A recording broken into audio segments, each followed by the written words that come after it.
Start it over again? Okay. Good evening. This evening is a meeting of our Finance Committee. The date is June 9th, 2020. Purpose of the meeting is to review our 2020-2021 budget. And at this time, I'll turn it over to Camilla Hoy.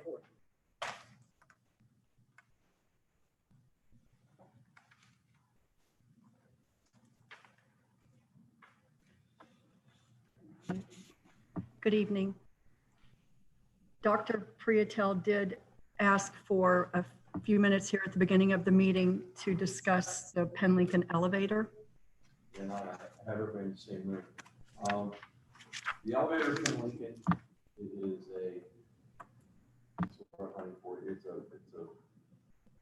an essential. It falls under it doesn't need to be bid because it's an essential life-saving. The sole source. And the sole source that has to be dealt with. The company stated to us they did not represent prevailing wage in their original statement. And they gave us a new price of $57,400 change to do the job. And they stated they wouldn't do the job unless the district agreed to pay to cover the prevailing wage. The issue is we also checked with the top elevator company in Pittsburgh. They were $90,000 to $100,000 to do the job. We talked to the elevator repair company out of State College. They were in the $80,000 range to do the job. We went through an extensive process to get to this point with this elevator. The issue comes down to we're going to have all of those autistic classes in Penn Lincoln, and we need to have an elevator that guarantee runs. All the elements with 6 autism classrooms in that school. I've gotten a mixed bag of yeses and nos regarding, giving approval to do it. So I'm asking if anybody has any questions regarding this. I'm going to recommend we do it. I don't like the fact that the price went up, but I have to recommend we do it because we're in a situation we have to have a fully functioning and trustworthy elevator, especially considering the clientele we're having.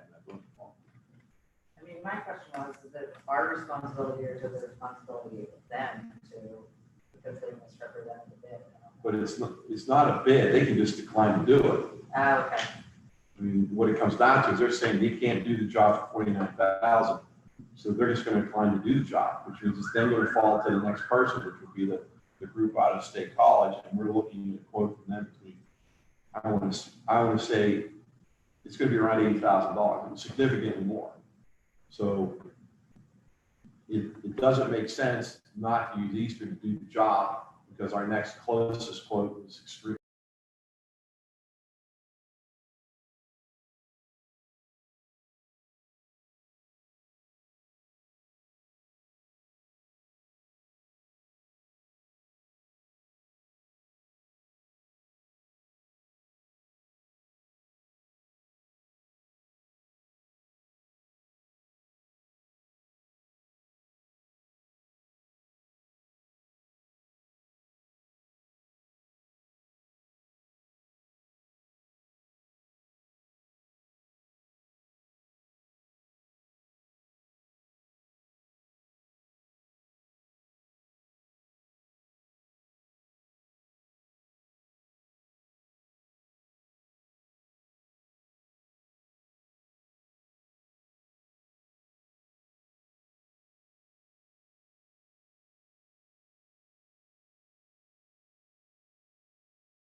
Was there a signed contract or an agreement, signed agreement of any kind?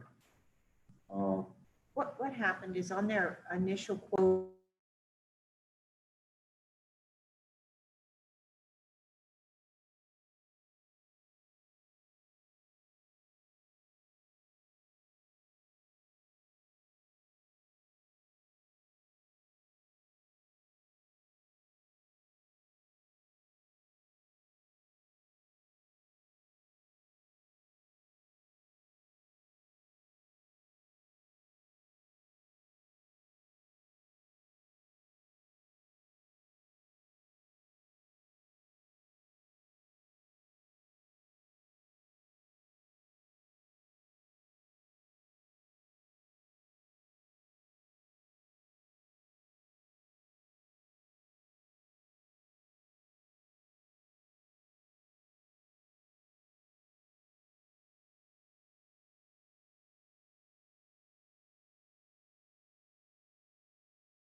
question, when they say no, what are we gonna do?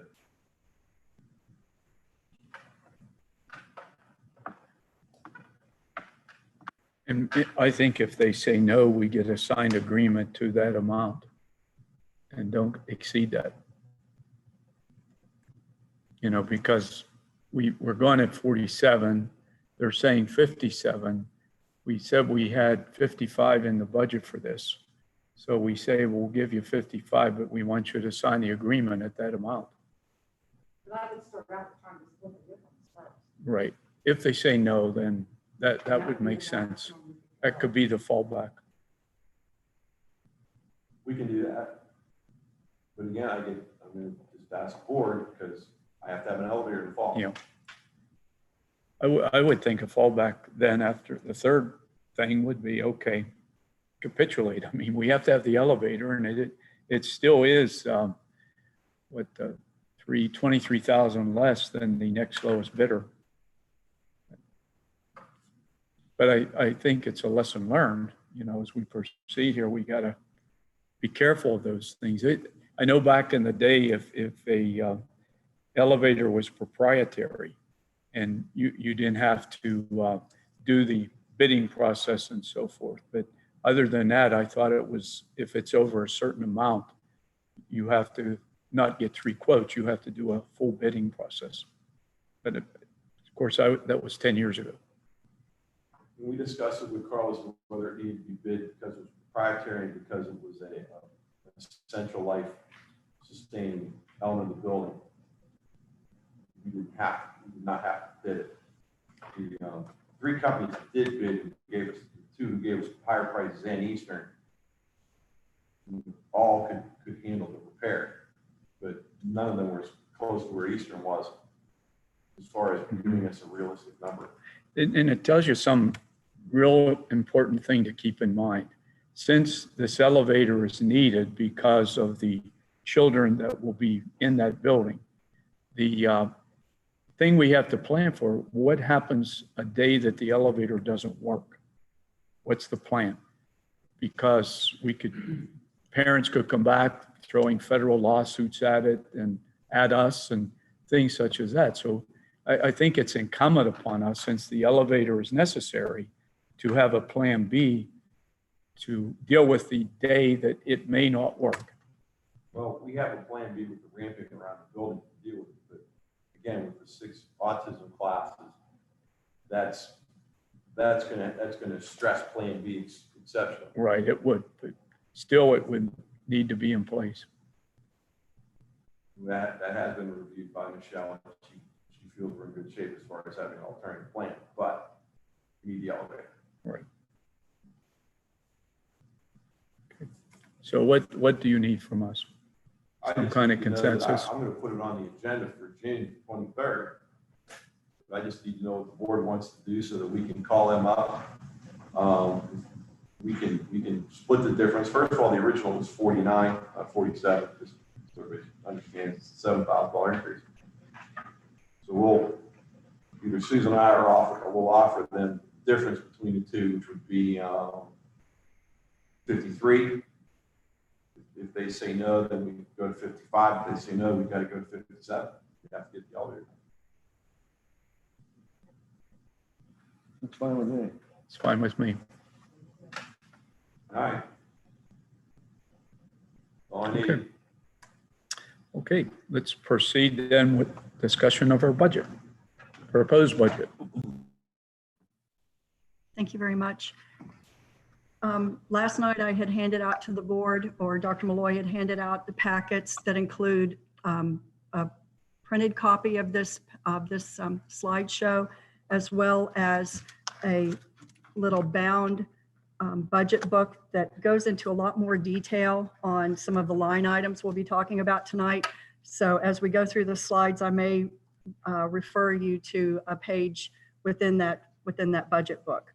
So to recap any changes since our May 4th board meeting, in which you approved a final budget, we actually brought the expenditures down, as we had talked about, another $570,000 that reflect some final attrition cuts.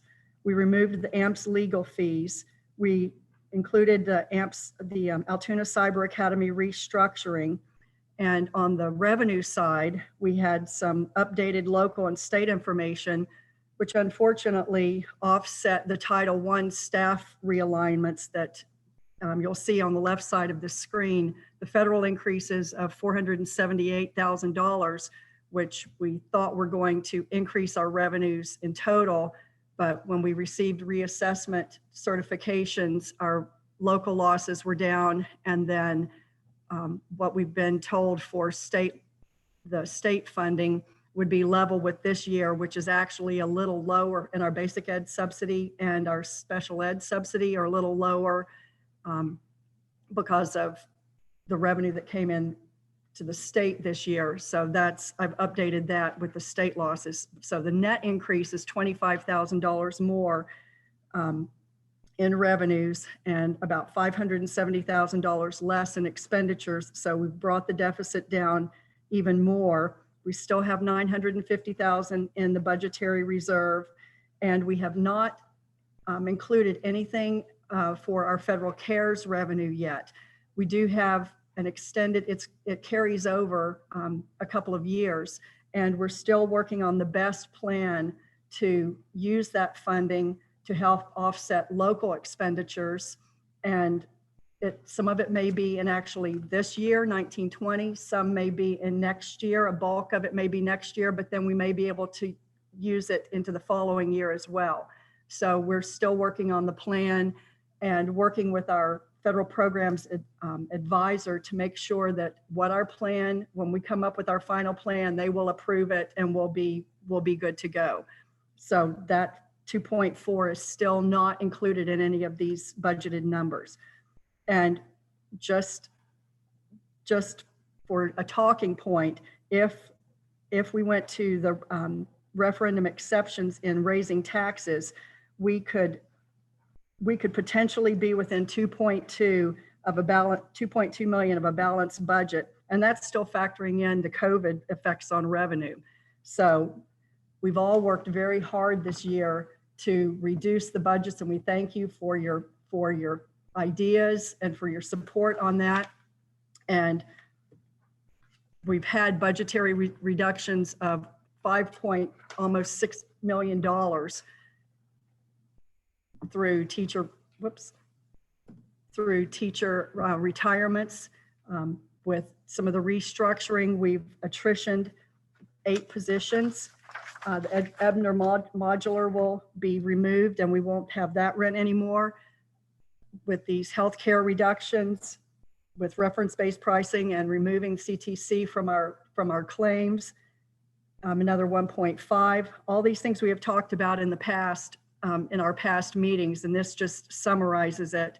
One thing that was not finalized until last night was the AASD freeze, and they did approve that, SEA and the support staff, and they voted to extend their contract for another year and accept the freeze. Now, there will still need to be an MOU to come to the board to be approved, and that I'm hoping that will be on our June 23rd meeting. We already have an interview done just in case Carl. That's fine.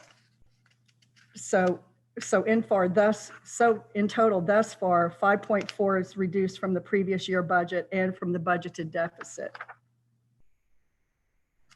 Pending items that aren't included, as I mentioned, the AASD wage freeze, which I will make that adjustment, and if the board approves that MOU, that will reduce the expenditures even lower. And as I said earlier, we're still working on that plan to utilize the CARES funding. It's possible it may be over 2 years. And then the sale of the Kimmel building is still outstanding. And Dr. Priatel.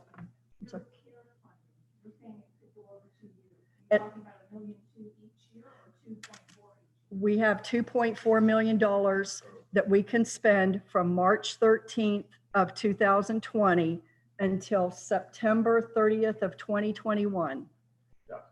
So it can 2022. So it can span that time period. So it could reduce some of our expenditures in 1920. It could reduce some of our expenditures that we're using for local in 2021 and in the following year. If we can come up with an approvable plan, it may all be next year.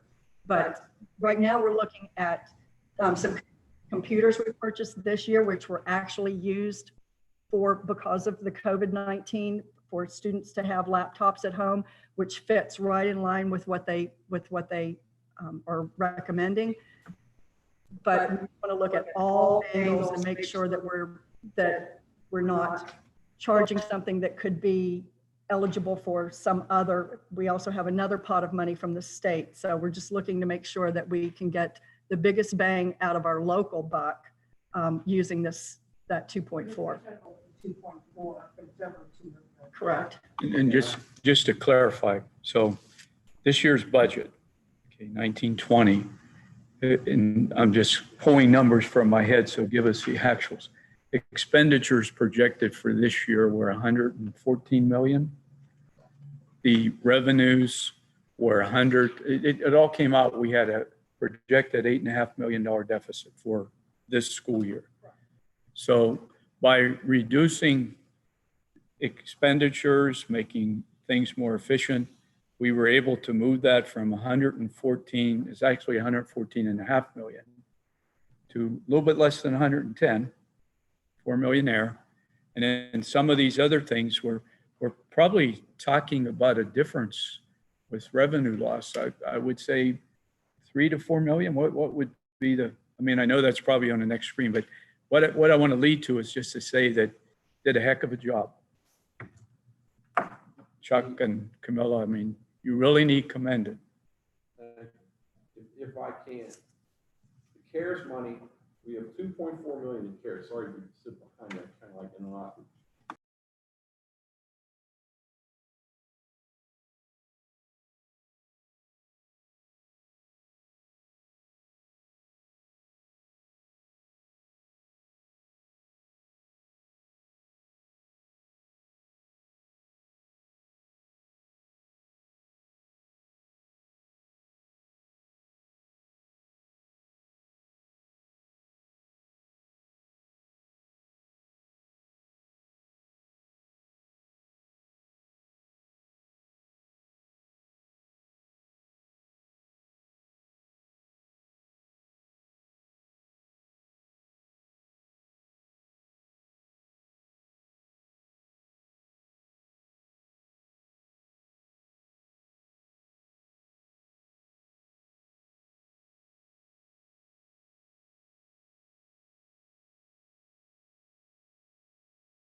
handle that are gonna be prohibitive in comparison to everything in central supply. You're talking about shelving, loading docks, et cetera. You know, we had someone look at Kimmel, there's not gonna be a tax base, it's a reasonable offer. But, you know, if we don't get what we want for it, we consider holding on. Well, I mean, my thing is if I take it out of commission, you're gonna save $190,000 a year. We took right out of commission, we had some issues. The thing with Kimmel is it's a better location, it's an easier spot. The question is, if we want to put it on tax rolls, then we need to sell it to somebody who's gonna put it on tax rolls. And depending on what we're gonna get, what it's worth in that marketplace, the question is what can Rich get for it at that location? It is a desirable location. My thoughts are it would be better to move the program before the school year starts, have the building up for sale, which it is now. And if somebody buys it, the students wouldn't have to be disrupted during the school year. So my thoughts are it would be less disruptive to the students if we plan on moving the program right now. And if we do sell Kimmel for whatever price, my political life tells me that once and done revenue should be used for once and done expenditures. So if you put whatever we get from selling Kimmel into a general fund and spend it, next year, whatever that amount is, you'll have that hole in the revenue. So it's better to put it or buy something that's once and done revenue, once and done expenditures. I would recommend putting it in the capital reserve, mansion or some other place where we know we're gonna have a definite bill coming up. Right. Exactly right. So my question to everybody is, I think we're gonna move because Brad already has plans in place. We can move the Kimmel program. We can move the ACRP program. We don't know whether we can have Delphi or not. We're not really concerned about that, quite frankly. They're a renter. Let me ask you a question, just out of curiosity, because I don't know. Would it be better to counter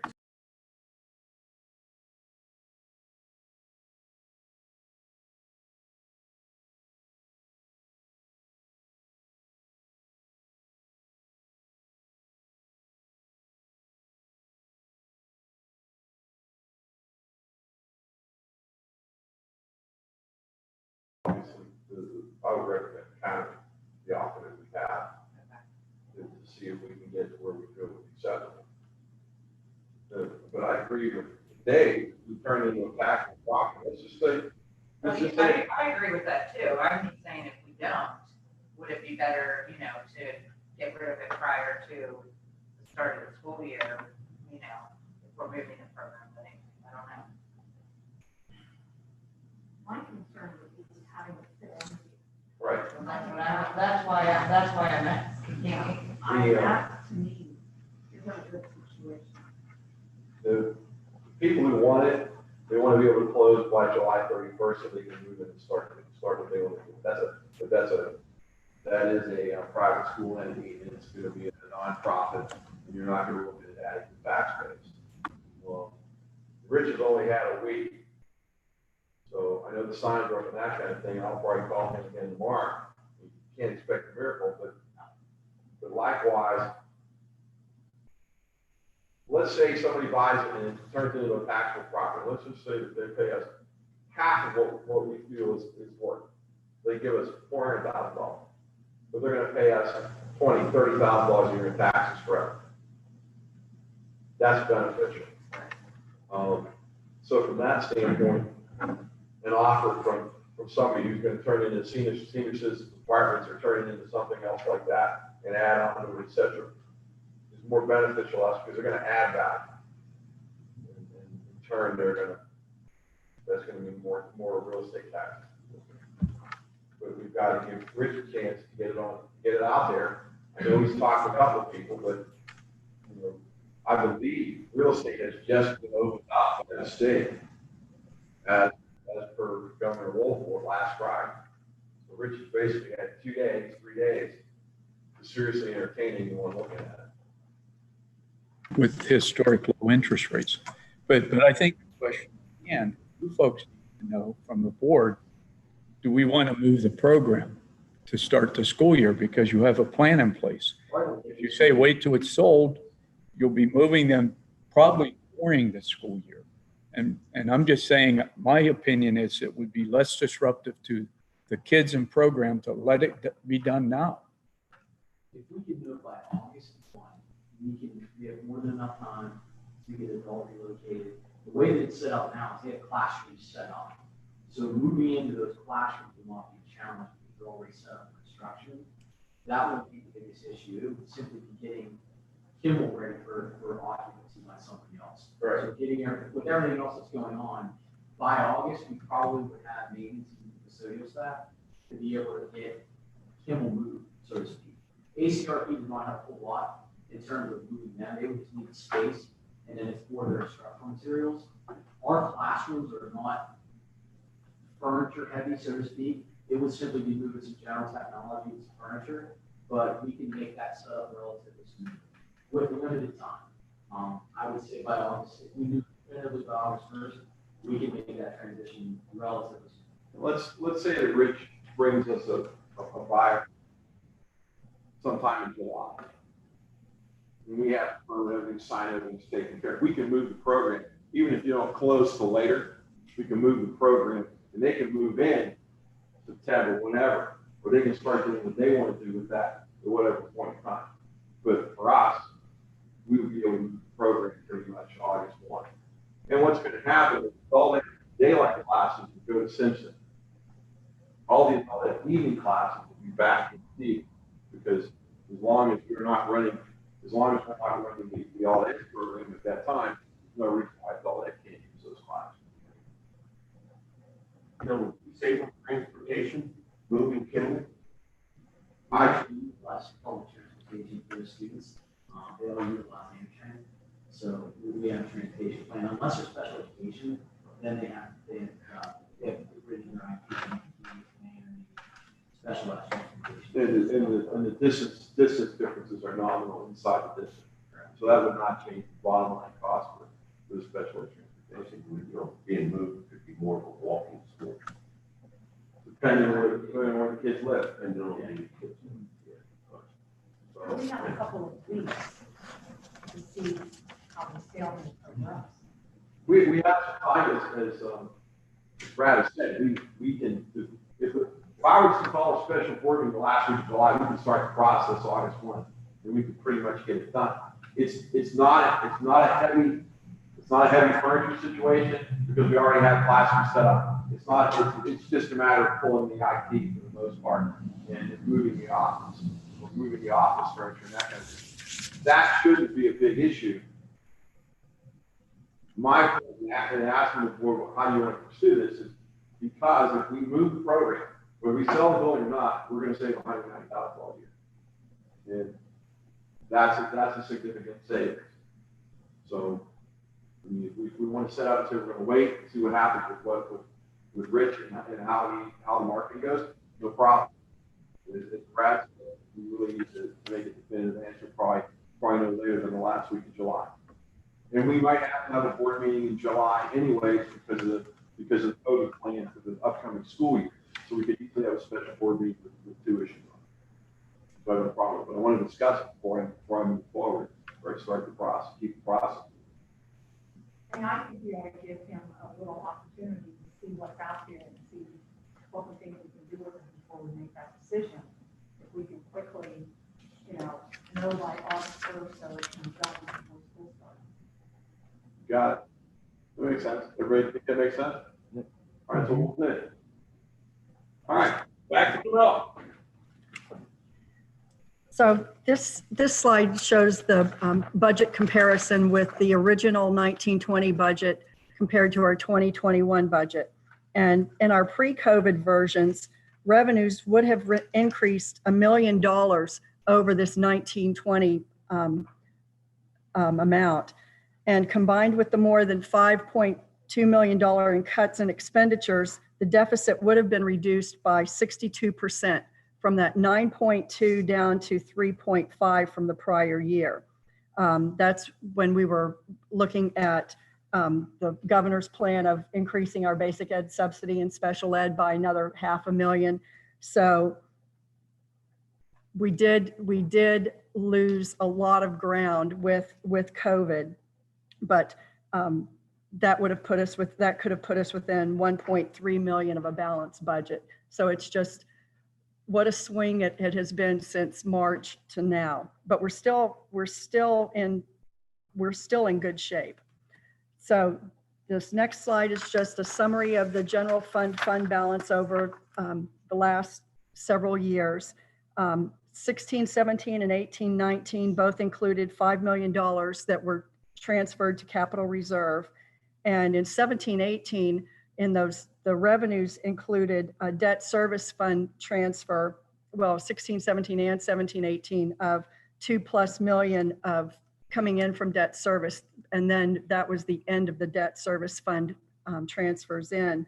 But we'll get into the details on the composition of the actual composition of these the revenue lines and the expenditure lines in the later slides. A summary of some changes in the budgeted revenues. As we know, COVID has taking its toll, and these decreases are the major changes due to COVID-19 and the reassessment appeals. It's not all inclusive for revenue changes, but these are some of the major changes. And not included in this slide was the loss of that $500,000 of the governor's proposed additional state revenue. One question with the drop in with these reassessment appeals, dropping just by that amount, that will also decrease the value of a mill. Is that correct? Yes. Okay, so our mills will go down the proportion. I think it was 3.2 per mill prior to this, so maybe we'll have to update the board what a mill brings in. Okay. The actual loss budgetarily is $275,000. You can see the drops in local revenues a little more easily on page 5 of your budget book, where it gives the actual line items.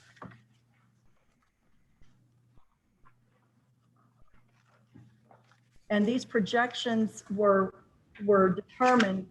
Sue worked very hard on this in conjunction with guidance from PASBO and even PSBA on where they expect occupational privilege tax, earned income taxes, some of these business-driven revenues, what they anticipate and what they recommended for districts to use as far as making the projections. And we will be monitoring this very closely over the course of the months to make sure to see where they're landing, if it's coming in better than projected, if it's coming in worse than projected, and we'll keep you apprised of what we're seeing. But the drops in the state revenues are detailed on the next page, page 6. One of the largest ones that you'll see is in the middle under 72 early intervention, when we still don't have our allocation for early intervention. So it's showing over $300,000 less than we have in this year's budget, because all I have budgeted right now are the salaries that charge to early intervention. And when we know what our allocation is, then we'll add in the supplies or whatever else they need. But it's, as you can see, it's normally around 1.5 million over the past couple of years. We got an increase in 1920, and we're expecting an increase in 2021, but we don't have the final allocation, so I have not put in any additional expenditures, so I can't show that revenue yet.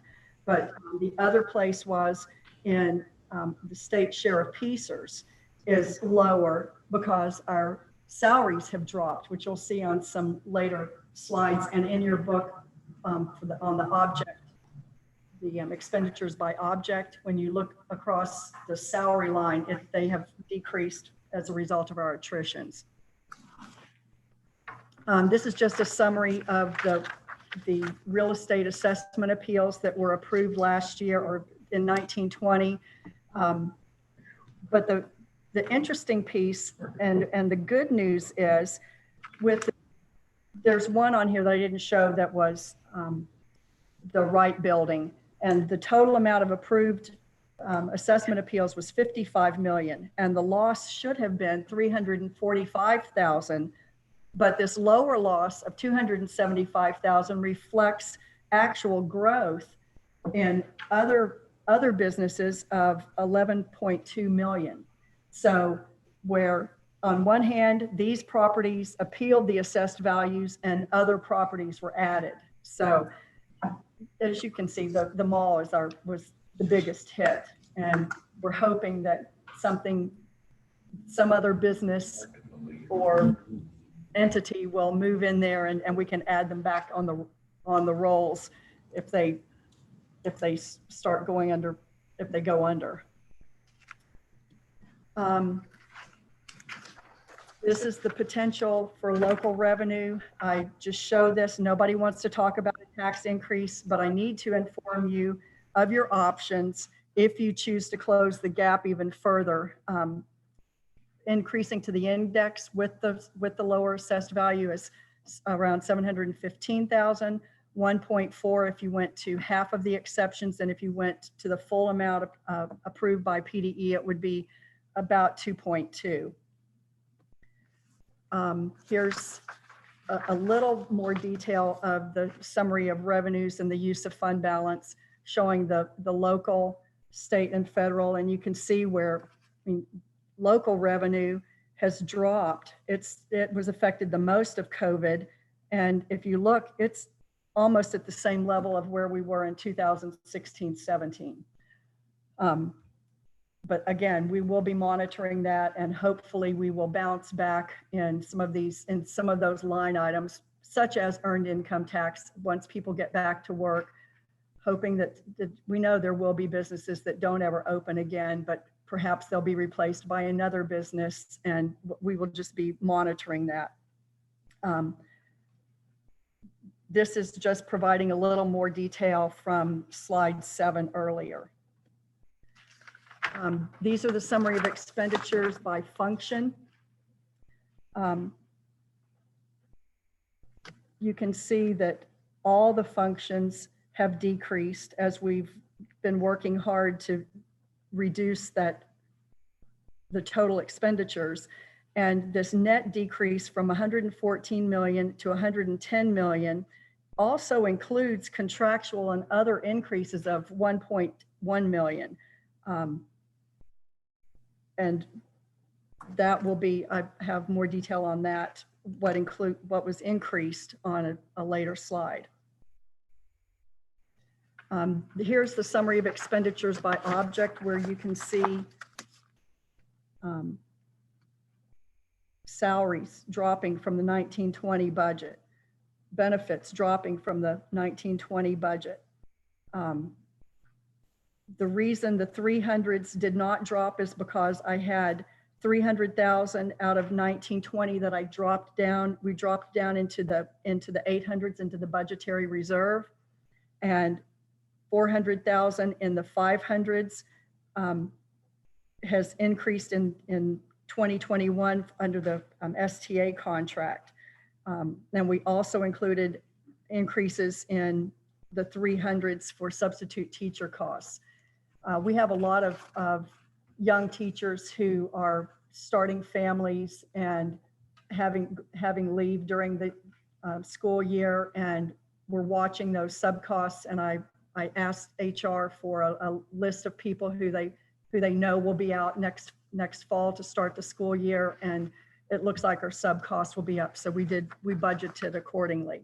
So in spite of those increases, we still were able to decrease the total because of the other deep budget cuts we had. Here's another summary of that. We had increased transportation costs under their contract of 400,000. We estimate another increase of 150 in sub costs. The ASME increases are in the current budget because we didn't have that vote for the freeze until last night. So that 140 will be subtracted off. But in the current total expenditures of 110,422, there is 140,000 of ASME increases. And we also had other budgeted increases in some contracted services. Our placements, seems like our students have a lot of issues, and it's better to send them for some special treatment, and it costs more money. So that's included. Then the reductions, it's another summary. We've already looked at that. The retirements and the Ebner modulars. So we're at 5.2, and the net changes in expenditures from the prior slides 4.1. Could you get back to summary of expenditures real quick? Object to 800. Yes. From 18, 19, 19, 20, 20, 21. What is that? From 1819 to 1920 there was 3.2 of budgetary reserve. We had not been pulling our contingencies down into budgetary reserve to protect us from what we were having to pay to the cybers, and we started that in 1920 and 2021. So 1920 has 3.2 of budgetary reserve.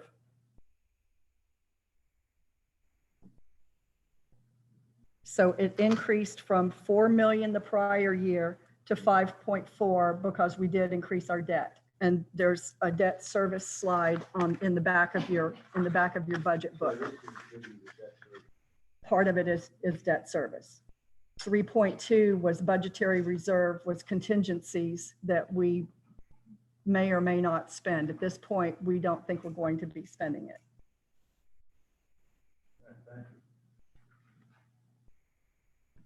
So the summary of reductions, we had the budgetary reductions from the prior slide of 5.2. We now know that we can add the 140,000 to that, the approximate 200,000 from Kimmel. If we aren't making a decision, if we aren't able to make a decision on that until July or August, we won't include that reduction in the budget, but we will realize the savings over the course of the year. It's just, it won't be reflected in the budget because the budget has to be submitted by June 30th. Then just a reminder of how PCERS has grown over the years. It was a 30% increase in the last 10 years. And that added over $14 million in expenditures to the budget.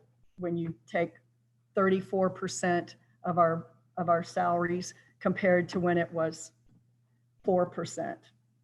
So that's a 30 percentage point increase. Not a 30% increase. 30 percentage points. Yes, thank you. It's more like Yes. 700%, 750% increase. Thank you. Then just a summary of our millage rate. I did find this interesting. I'd always been comparing us to the other schools in our county, and we have the lowest millage rate. But Adam was doing some analytics with the software we have, and it turns out that AASD has the lowest millage rate in the state. So you can see how it's held for 21 years at 57 mills, 7 years at 55. So it's something to be proud of. And then our enrollment data, it is dropping, but it's relatively flat.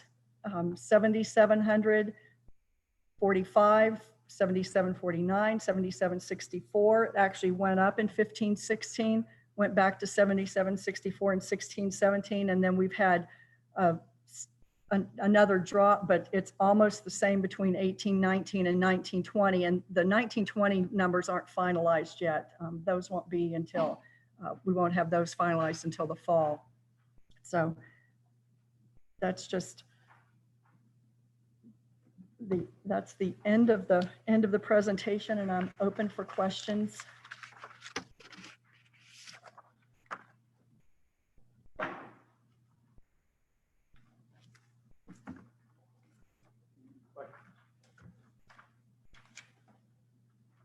I just think once again, tremendous job in cutting expenses. But I just think once again, tremendous job was done in cutting expenditures. I think the board needs to be commended because this is what we wanted to do. We know we have to balance our budget, and we took a big step here for next year. What's left for next year? Jack? I think that's something we need to discuss, Eric. I think, you know, there's probably areas that we would have a tough time dealing with if we cut, such as some personnel and programs. But I'm sure if we look, we'll be able to find, maybe it's not cuts, maybe it's efficiencies. I just wanted to, like, for us to balance it, we have to, I mean, we have to raise taxes to get it balanced now. Probably. Like almost. We have to raise taxes somewhere along the line, but my thoughts, I'm just speaking as one board member, that with unemployment being about 25% nationwide, I don't know Blair County figures, but I know a lot of people who are working fewer hours and making less money than they did before this COVID. And people are really struggling just to make ends meet and get their family budgets together, just simple things like buying food. So my thoughts are, even though a tax increase would bring us closer to closing that gap between revenues and expenditures, it's not a good time to ask people for more money. That's one board member speaking. You're right. You know, what's going to happen, you know, if they say this thing comes back next year, the potential as it may be. So here again, we're going to be in the same situation where people aren't working. And I agree with you. This isn't the time to raise taxes, but eventually, you know, the following year, it's going to happen. And it, you know, we can only go so far next year. We don't have the max. We can't go to the max next year, can we? Yeah. This was the year to do it. We'll lose the exception. Yeah. So, you know, next year will probably be a tax increase. If not, we're not doing our job because that's what's we can't print money. We have to come up with revenues. You're gonna, like we said, you're gonna have to come up with certain cuts. Efficiencies, and, you know, combine in the tax increase and then use fund balance again. Yep. That's the only way you're going to do it. That's looking for the following year. we're very fortunate that we have a fund balance. And this is a really rough time for every school district, and every school district's struggling like we are to try to balance their budget. I know even wealthier school districts like State College are looking at significant revenue cuts, and they're looking at ways that they're going to need to make cuts and make it more efficient. And we did one great job here in this school district. We don't have all the resources of a state college, but we sure did well with what we had to deal with. And we just need to work together as a board and work together with the administration and make this thing happen. Frank, if you look at the fund balance from whatever years it was to what it is right now, it's a pretty significant drop. Yes, it is. And if I remember, is it at the end of the year, your fund balance should be 10 or 20% of your budget? What was it? It used to be 10%. It's still 10%. They asked, you know, your final number. You can't have more than 8%.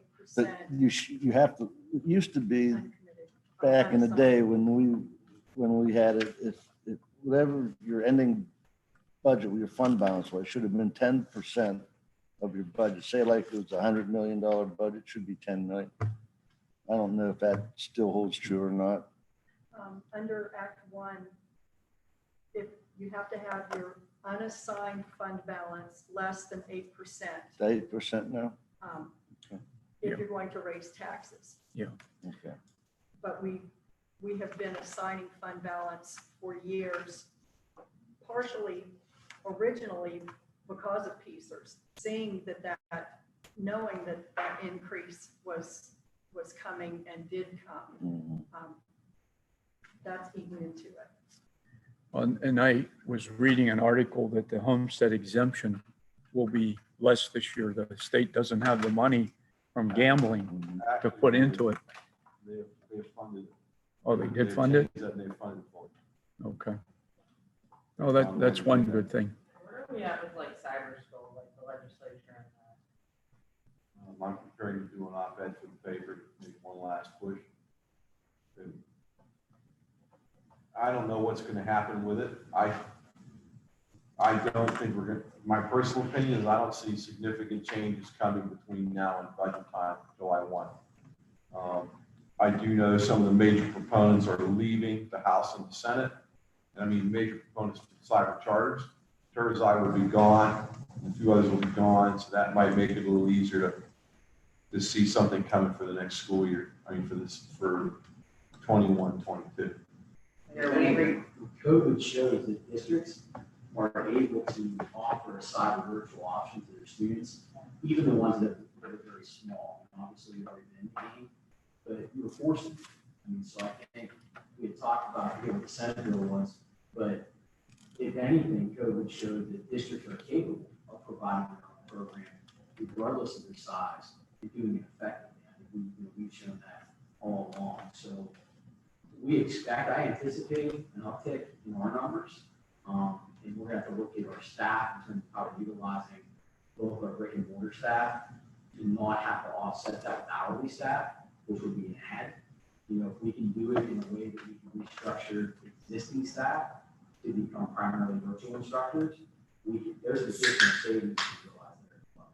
Now, since March 13th, the kids switched to cyber or no? Okay. We're not allowed to move a Well, they could enroll, but they could not, the cyber charters could not charge them. Okay. I think we need also to mention that our employee groups who agreed to take wage freezes certainly need to be commended. And I see Ask Me last night agreed to that. The Act 93 Middle Management Group agreed to that. And we just as a board, I feel, need to acknowledge that and tell them thank you for working with us. I agree with that.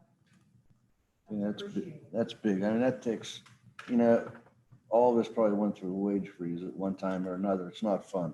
No. And, that takes a lot of dedication and consideration for the community, for what they did. Meant them a lot. Okay, anything else? Anything else to be brought up to the Finance Committee? Not, we are adjourned. Okay, it's 7 o'clock.